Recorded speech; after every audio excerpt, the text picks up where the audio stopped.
بیٹی کیا ہے؟ حضرت محمد صلی اللہ علیہ وسلم فرماتے ہیں ایک عورت کے لیے یہ بہت ہی مبارک ہے کہ اس کی پہلی اولاد لڑکی ہو۔ جس شخص کی بیٹیاں ہوں اسے برا مت سمجھو، کیونکہ میں بھی بیٹی کا باپ ہوں۔ جب کوئی لڑکی پیدا ہوتی ہے تو اللہ تعالیٰ فرماتا ہے اے لڑکی تو زمین پر اتر، میں تیرے باپ کی مدد کروں گا۔ جب اللہ تعالیٰ خوش ہوتا ہے تو زمین پر بیٹی پیدا کرتا ہے۔ اپنی اولاد کی بہترین تربیت کی فکر کرو، سہولتوں کی نہیں۔ پرندے اپنے بچوں کو پرواز کرنا سکھاتے ہیں، گھونسلے بنا کر نہیں دیتے۔ پرندے چونٹی کھاتی ہیں اور جب وہ مر جاتے ہیں تو چونٹیاں انہیں کھاتی ہیں۔ حالات بدل سکتے ہیں، کسی کو کم مت سمجھو، کیونکہ آج آپ طاقتور ہو سکتے ہیں لیکن یاد رکھنا وقت آپ سے زیادہ مضبوط ہے۔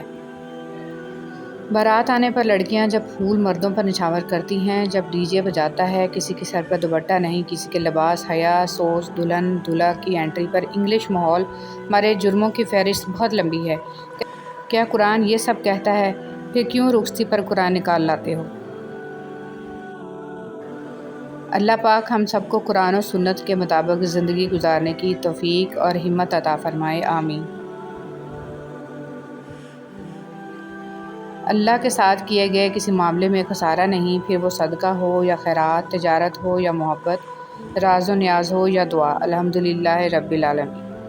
بار بار توبہ کرنے سے مت اکتائیے۔ جب بھی آپ کے کپڑے گندے ہوتے ہیں تو آپ انہیں دھوتے ہیں نا، اسی طرح دل کو گناہوں سے پاک کرنے کے لیے استغفار کرتے رہیں۔ اپنے رب کو منا لیں، کثرت سے استغفار کرنا اپنی عادت بنا لیں۔ صرف اللہ کا ڈر ہی ایک ایسی چیز ہے جو انسان کو ہر برائی سے روک سکتا ہے۔ جو کان موسیقی سننے کے عادی ہوں وہ کان قرآن پاک کی لذت کو محسوس نہیں کر سکتی۔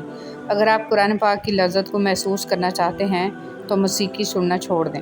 حضرت علی رضی اللہ تعالیٰ عنہ فرماتے ہیں دوست کا امتحان مصیبت میں ہوتا ہے، بیوی کا امتحان غربت میں، مومن کا امتحان غصے میں، آنکھ کا امتحان بازار میں، زبان کا امتحان محفل میں، دل کا امتحان عشق میں، ہاتھ کا امتحان کھانے میں، اور انسان کا امتحان قبر میں ہوتا ہے۔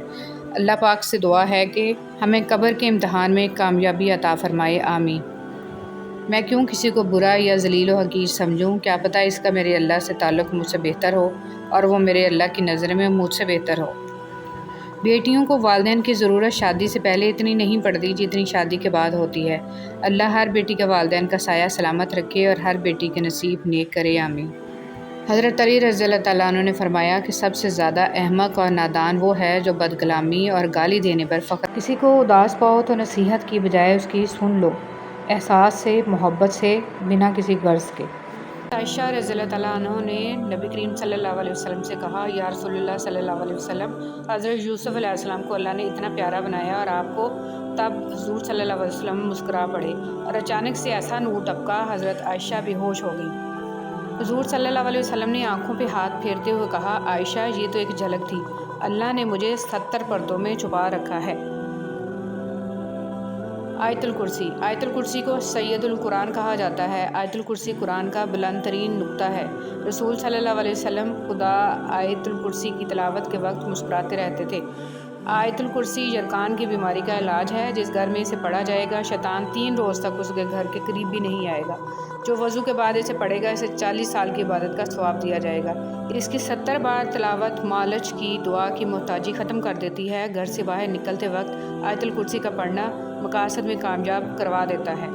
نبی کریم صلی اللہ علیہ وسلم نے فرمایا کہ ایک شخص کا انتقال ہوا، قبر میں اس سے سوال ہوا ہمارے پاس کوئی نیکی ہے؟ اس نے کہا میں لوگوں سے خرید و فروخت کرتا تھا اور جب کسی پر میرا قرض ہوتا تھا تو میں مالداروں کو مہلت دیا کرتا تھا۔ عبداللہ بن عمر رضی اللہ تعالیٰ عنہ سے روایت ہے کہ نبی اکرم صلی اللہ علیہ وسلم نے فرمایا 40 دن میں قرآن پورا پڑھ لیا کرو۔